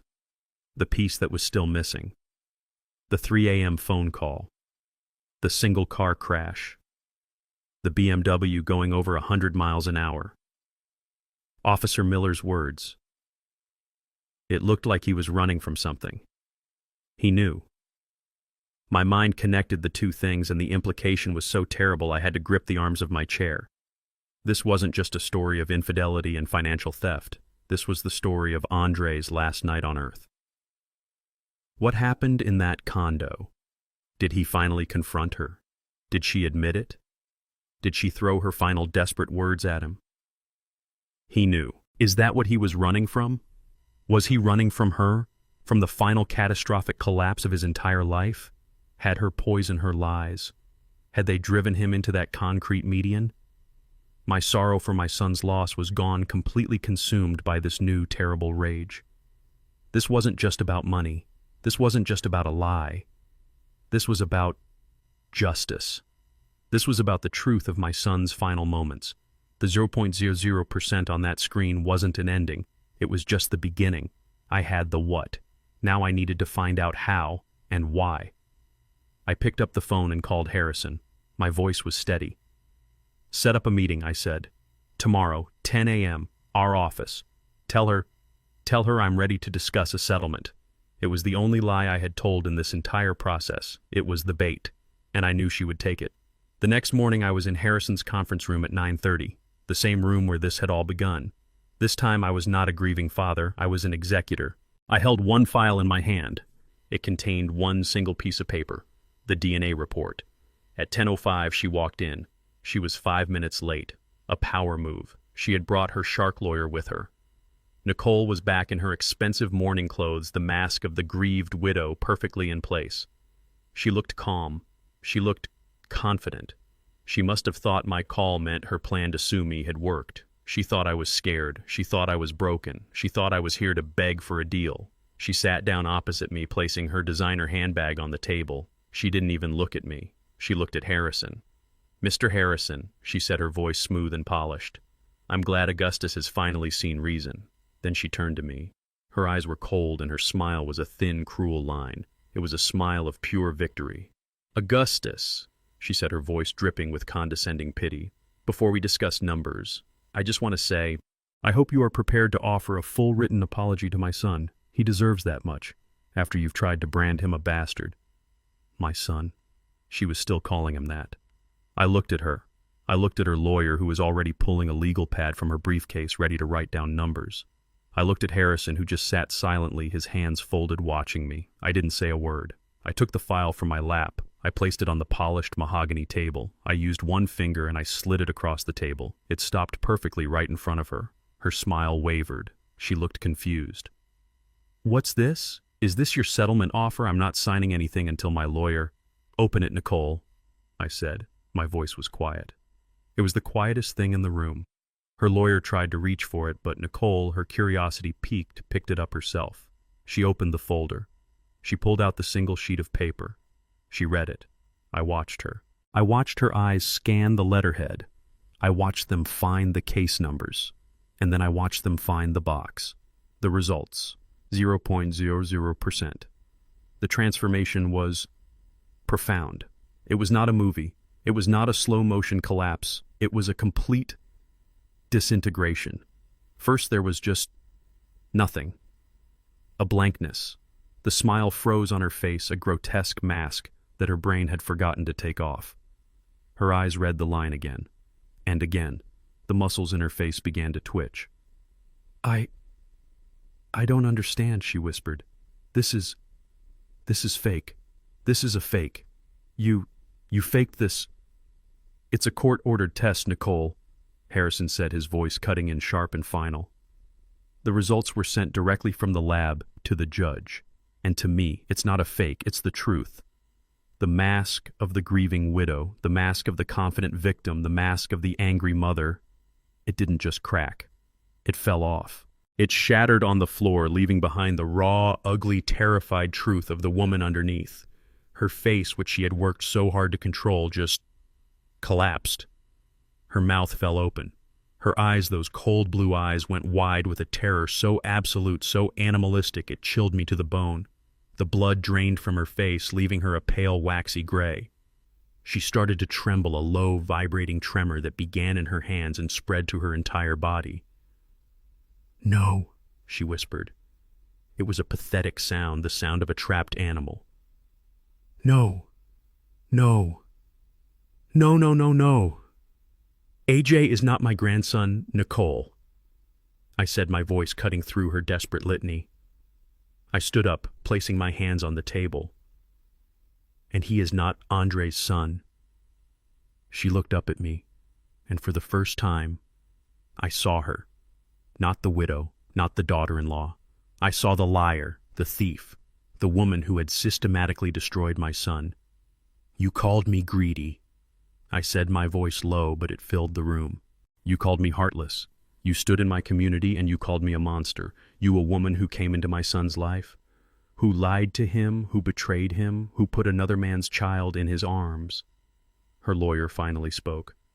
Now, Mr. Dubois, these are serious. Be silent, I roared, and the lawyer flinched back as if I had struck her. My gaze never left Nicole's. You stood by my son's casket with another man's baby, and you tried to steal his mother's legacy. You tried to steal Camille's legacy. I had to stop my own rage choking me. You, I finally managed to say, are the monster. Nicole just stared at me, her entire body shaking her face, a ruin of her own lies. She was broken, she was caught, and she knew I wasn't finished. Her lawyer, the shark, finally found her voice. Mr. Dubois, this is highly irregular. These results, we will contest them. This is slander. You have no right to... Right. I cut her off, my voice a low growl that silenced her instantly. I didn't look at her. I looked only at the broken woman in the chair. You want to talk about rights? I leaned forward, my hands flat on that table, the table where she had come to collect her prize. You called me greedy, I said, my voice shaking with a controlled fury. You who planned to live a life of luxury on $40 million that was never yours. You called me heartless, I continued, each word a hammer blow. You who stood in a room with my son's lawyer and pretended to grieve while your only thought was how fast you could get your hands on his money. You called me a monster. My voice rose, the dam of my grief and rage finally breaking. You, a liar. A woman who stood by my son's casket, who watched me throw dirt on his grave. You stood there holding another man's child in your arms, and you let me believe he was my grandson. You let me believe I had a piece of my son left. You are a thief, Nicole, not just of money. You are a thief of memory, a thief of blood. She was sobbing now, but they were dry, ragged sounds of panic, not remorse. Augustus, please. Please, you want to say please. After you went into my neighborhood, my home, and you told them I was a sick, cruel old man, you tried to turn my own friends against me. You tried to isolate me, to break me, to scare me into giving you what you wanted. I walked around the table until I was standing right over her. She cringed back, her face pale and wet. And all of it, was to steal the one thing my son, my wife, had ever asked me to protect. You weren't just trying to steal Andre's money. You were trying to steal Camille's legacy. You were trying to spit on my wife's grave. You, a stranger, a liar. You were going to take my family's history, my wife's honor, and you were going to spend it on what new car's designer dresses. I was trembling now, my own pain finally pouring out. I sat in my house, alone, hating myself. I thought I was the monster. I thought I was dishonoring my son. I almost gave in. I almost gave you everything, just to make the pain stop. I pointed a shaking finger at her. But Andre, he was smarter than you. He was smarter than me. He knew. He knew what you were. This made her look up, her panicked eyes locking with mine. He knew, didn't he? I accused, my voice dropping to a whisper, but it was more menacing than any scream. That's why he did it. That's why he didn't just leave it to my son. That's why he wrote those words, a bloodline heir. It wasn't a mistake. It was a test. It was a trap that he set for you. I leaned in closer. He knew. He knew that baby wasn't his, and he knew I was the only one who would be heartless enough, greedy enough, monster enough to find out the truth. He trusted me to do the one thing he couldn't. Her lawyer stood up. That's enough. This is baseless conjecture. You can't prove any of that. Nicole, don't say another word. But it was too late. The lawyer had miscalculated. Nicole wasn't broken by sadness. She was broken by being caught. And in that moment, her terror and her panic finally gave way to the one emotion that had been driving her all along, pure narcissistic rage. "Stop it!" she shrieked, slamming both her fists on the table, her entire body rigid. It was not a sob.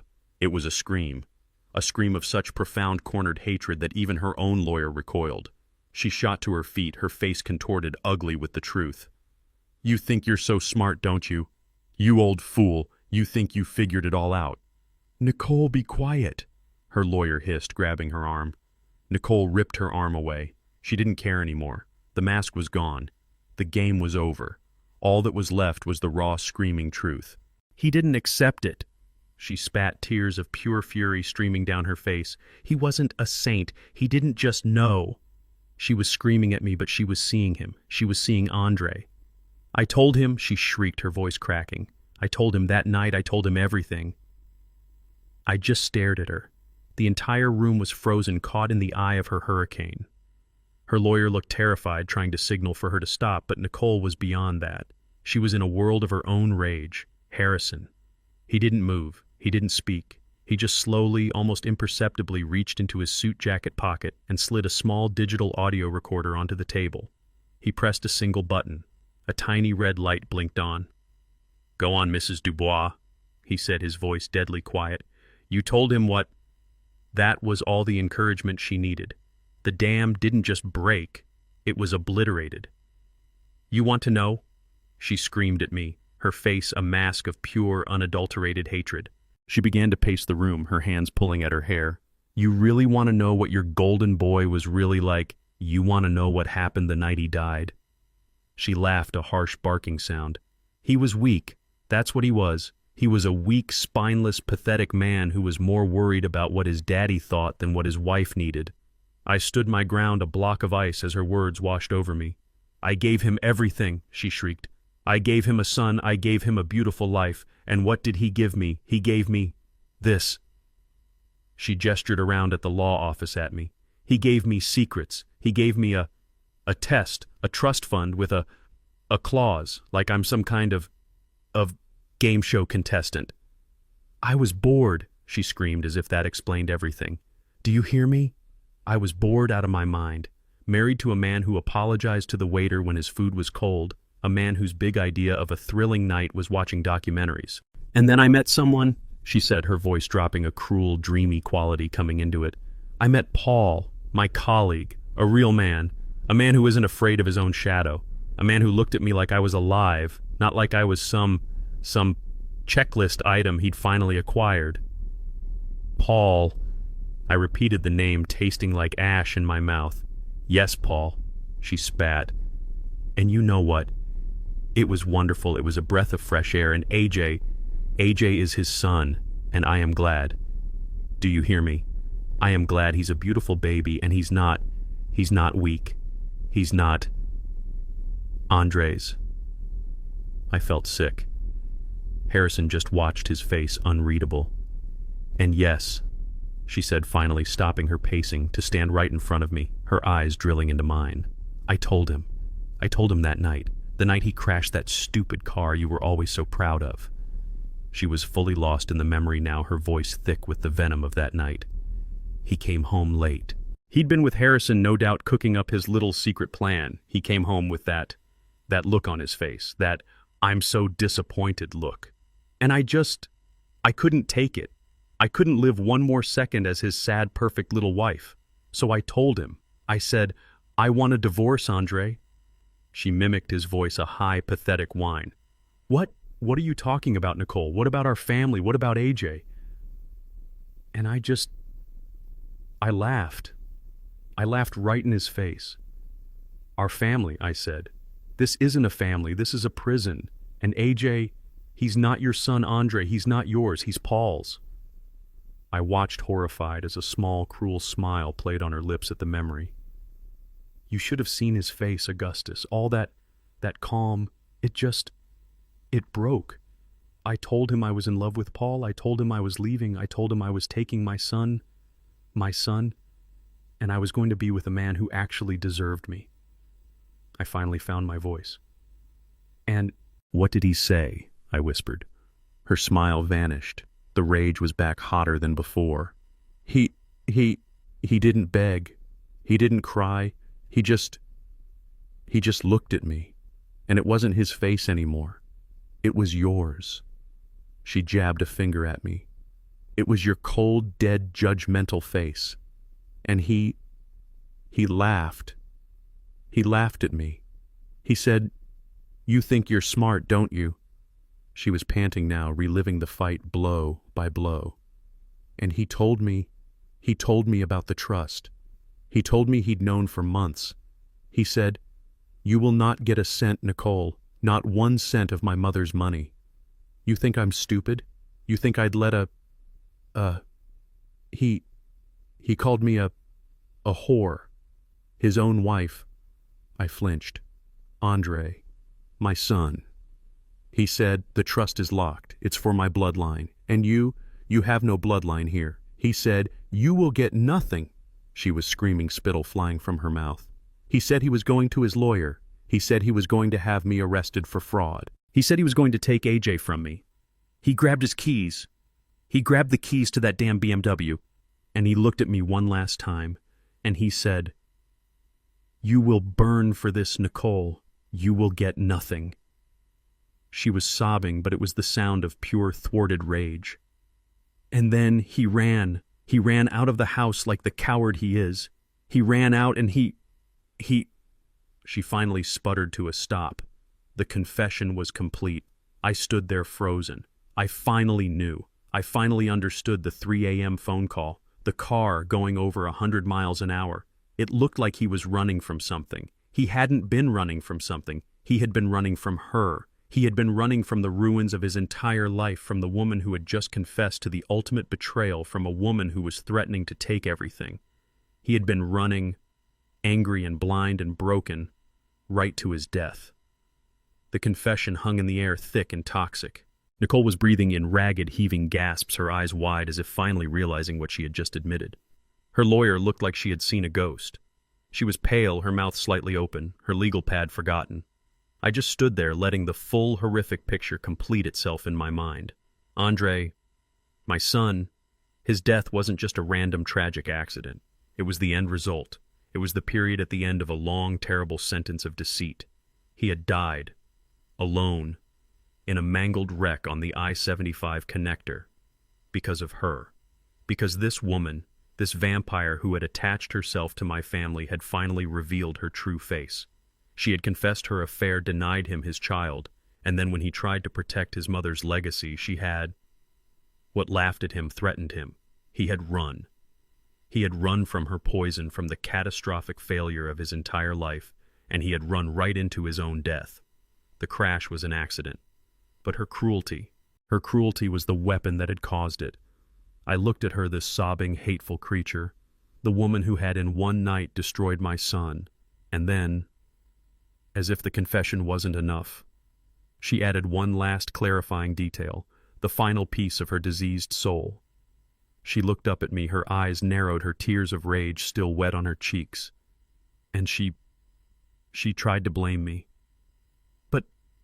But, she stammered, looking between me and Harrison as if trying to find a lifeline. I didn't think that stupid trust was even legal. She was crying again, but these were the tears of a child caught in a lie, trying to find an excuse. I thought he was just bluffing, just trying to scare me, she wailed, her voice rising in a pathetic whine. And then, when he was gone, I thought you... She pointed a trembling finger at me. I thought you were just a confused, sad old man. I thought you were senile. Senile. That was the word. I thought you were just lashing out. Grieving. I thought all that talk about bloodlines was just old people nonsense, I thought. I thought if I pushed you, if my lawyer sent you a scary letter, you'd just get scared and give in. You'd give me the money to make me go away. She looked at me, her face a mask of pure, uncomprehending bewilderment. It was the ultimate tragic irony. Who would actually do a DNA test? She whispered, as if the very concept was insane. Who does that? You're his father, I'm his wife. Who would be that cruel? She had built her entire $40 million plan on a foundation of prejudice. She had assumed that I was just a lumpen old black man, confused, easily intimidated, maybe a little greedy, but ultimately stupid. She had bet her entire future on the idea that I was just a grieving, senile old fool who would crumble under pressure from a smart, powerful white lawyer. She never in her wildest dreams imagined I would be logical, that I would be strong, that I would be a trustee. She had underestimated me, and in the end, that was what had destroyed her. I just looked at her. I had no more words. I had no more anger. I just felt nothing. Just a cold, vast emptiness. Harrison finally moved. He reached out, and with a quiet click, he turned off the digital recorder. The tiny red light went out. He picked it up and placed it carefully into his breast pocket. He looked at Nicole, not with anger, but with a kind of clinical, professional disgust.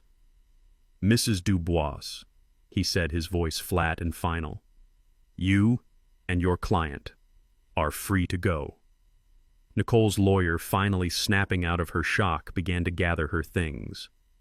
"Yes, well, this has been unproductive. We will—" "I don't think you understand," Harrison interrupted, his voice like ice. "I mean, you need to go, right now, because in about 10 minutes, I am going to be making a phone call." Nicole, who was wiping her nose, looked up. What phone call?" Harrison looked at her. "You have, in the last 15 minutes, on a digital audio recording, confessed to a detailed multi-year conspiracy to commit fraud against a $40 million trust." He stood up and buttoned his jacket. "You have admitted to knowingly attempting to pass off another man's child as the legal beneficiary. You have admitted to harassing and attempting to blackmail the legal trustee. That's Mr. Dubois, to release those funds." He walked to the door and held it open. "I'd say," he said, his voice void of all emotion, "that you don't need a family lawyer anymore, Mrs. Dubois. I'd say you need a very, very good criminal defense attorney." The downfall was not a dramatic explosion. It was a quiet, systematic dismantling. It was the sound of a house built on a foundation of lies collapsing in on itself, one support beam at a time. Nicole's lawyer, the shark, was now just a woman in an expensive suit, pale and shaken. She grabbed Nicole's arm, who was still standing there, frozen in the aftershock of her own confession, and physically pulled her toward the door. "We are leaving. Now. Do not say another word," she hissed at her client.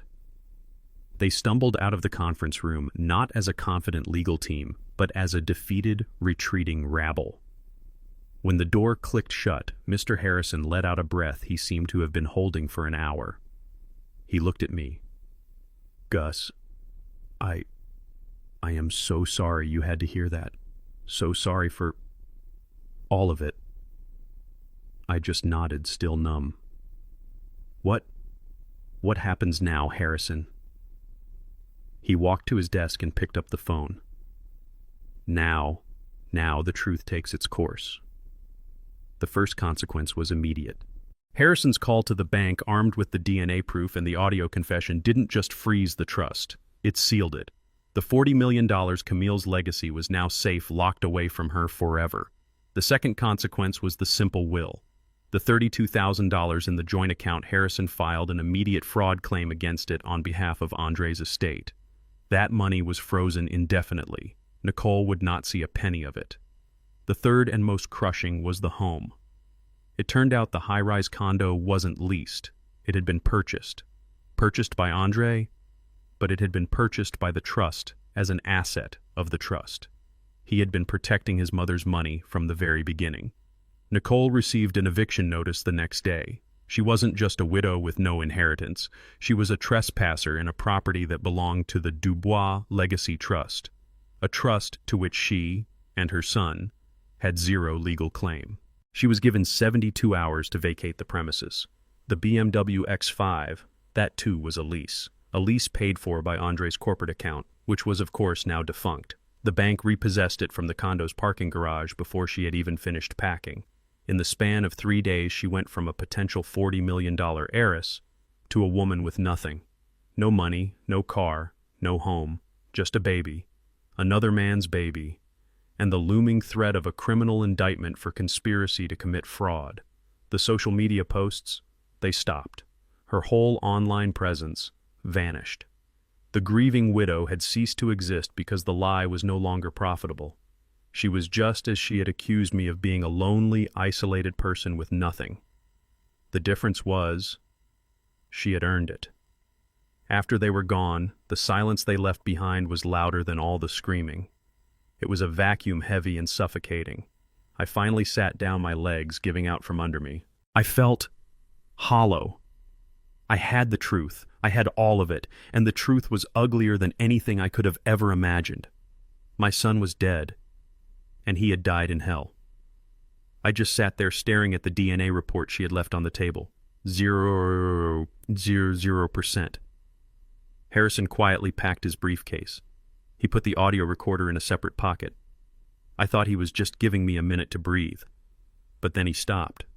He looked at me, his face full of a deep professional sadness.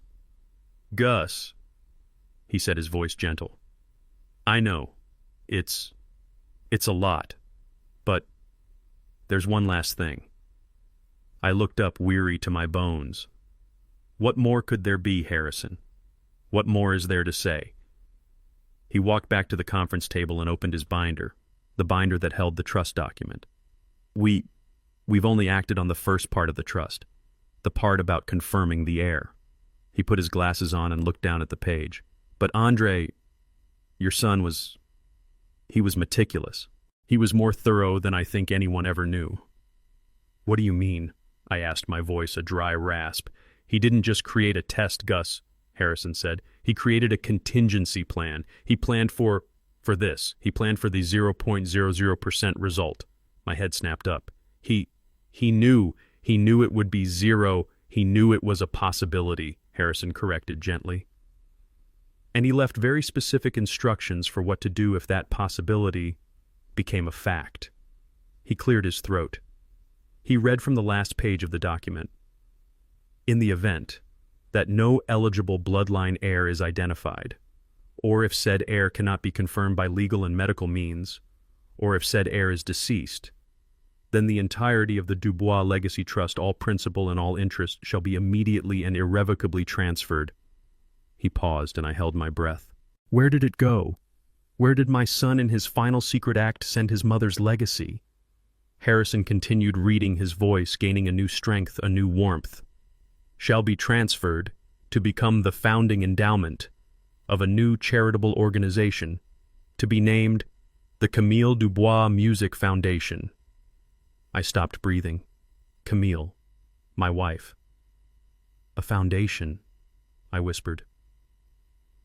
Yes, Gus, Harrison said, a small, sad smile on his face. He read the next part. The Camille Dubois Music Foundation shall be a permanent registered 501c3 organization with the sole mission of providing musical instruments, private instruction, university scholarships, and professional mentorship to underprivileged, gifted young African American musicians from the Sweet Auburn neighborhood of Atlanta and the greater Atlanta area. I broke. It wasn't a sob. It wasn't a cry. It was a lifetime of grief, of anger, of confusion, of loss, just pouring out of me. I put my head in my 72-year-old hands and I wept. I wept for my son, but for the first time, I was not weeping for his weakness. I was weeping for his strength. In that moment, I finally understood. I finally saw my son, not the pleaser, not the soft boy. I saw the man he had become. Andre knew. He knew he was trapped. He knew he couldn't win a fight with Nicole. Not in life. She was a master of lies, of manipulation. If he had filed for divorce, she would have played the victim. She would have dragged him through the mud. She would have claimed he was abusive, that he was the liar. And in a messy public he said, she said divorce, she would have had a claim to his home, a claim to his money, a claim to Camille's legacy. A judge might have given her half of everything. My son knew he could not fight her and win. He couldn't protect his mother's legacy by fighting her face to face. So he made a different plan. He built a fortress.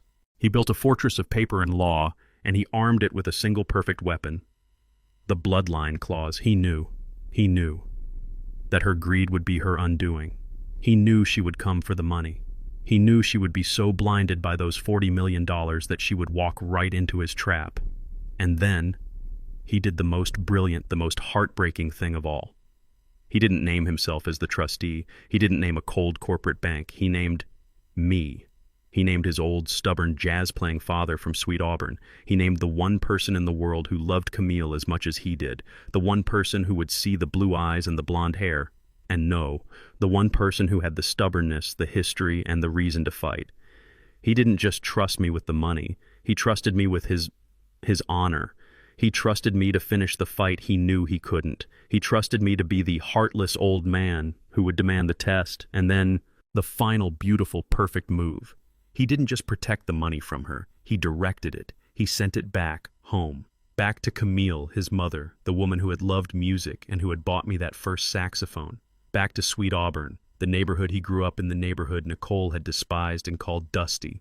Back to music. Back to me. This whole agonizing, terrible ordeal, it wasn't a burden. It was a message. It was a love letter. It was my son from beyond the grave reaching out and saying, "I'm sorry, Dad, I was trapped. But I had a plan. I protected Mom's legacy, and I honored your life. Please, please finish this for me." The $40 million, it was never about the money. It was Andre's final act. An act not of revenge, but of perfect, brilliant, heartbreaking justice.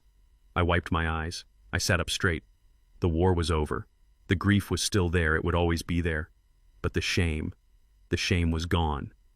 My son, he was no coward, he was a hero, and his final wish was safe.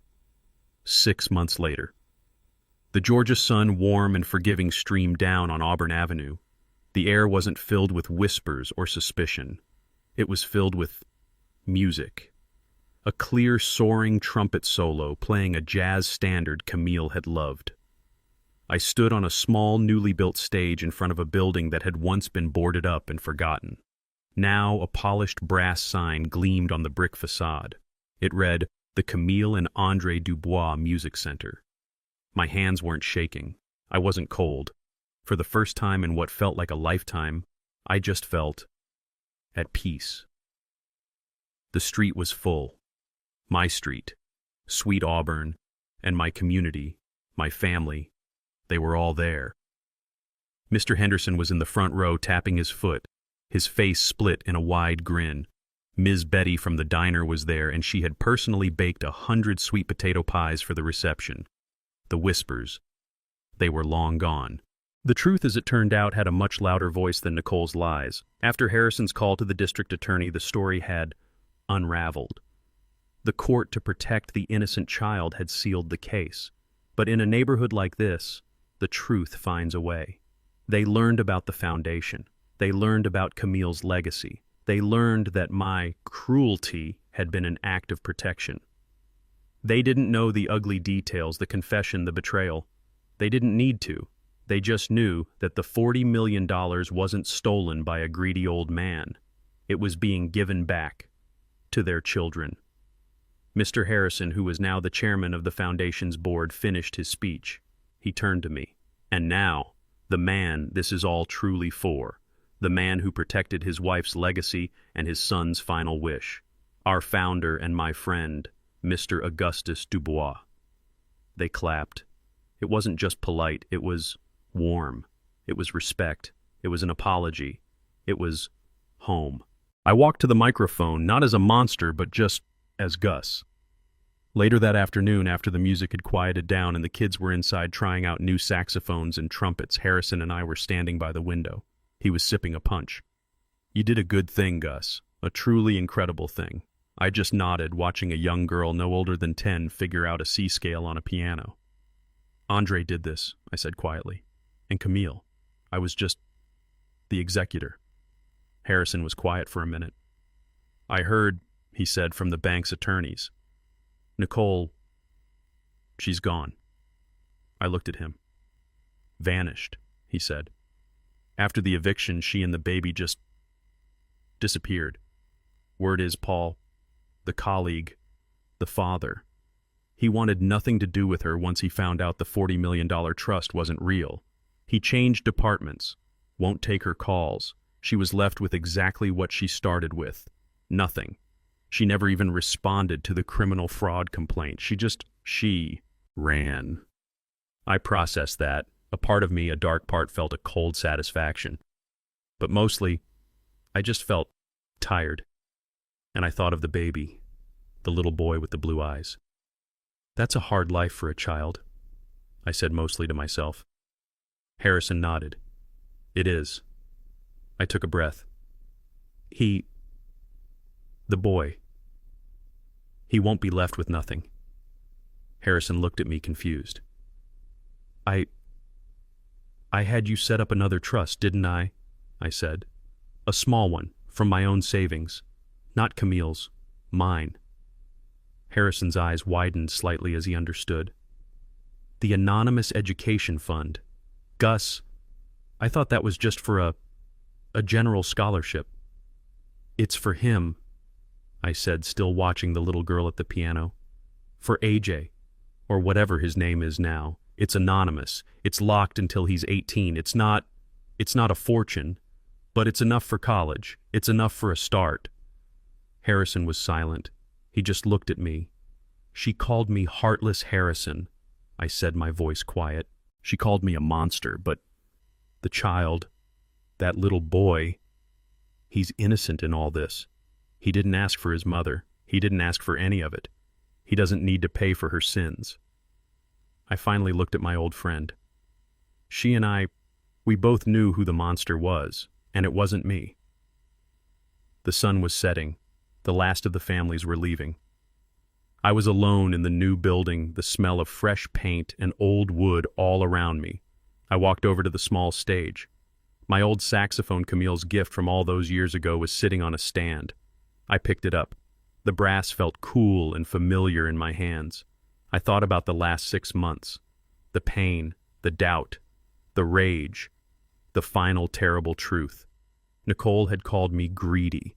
She had called me heartless. She had built her entire world on a lie, and she had bet everything on the idea that I was a weak, stupid old man. But the truth has its own rhythm. It has its own melody. You can try to cover it up with noise. You can try to silence it with lies, but it's always there playing underneath, and in the end, it always plays the final note. I raised the horn to my lips, and for the first time in a very, very long time, I played. This story is a powerful lesson in truth legacy and the corrosive nature of deceit. It teaches us that greed built on lies creates a fragile reality destined to shatter. It shows that true strength isn't always loud. Sometimes it's the quiet, unyielding resolve of a person bound by honor and love. It reminds us that our legacy is not just about the money we leave behind, but about the values we protect and the final quiet wishes of those who trusted us to be their voice when theirs was silenced. What would you have done in Augustus's position, and have you ever had to fight a silent battle for the truth?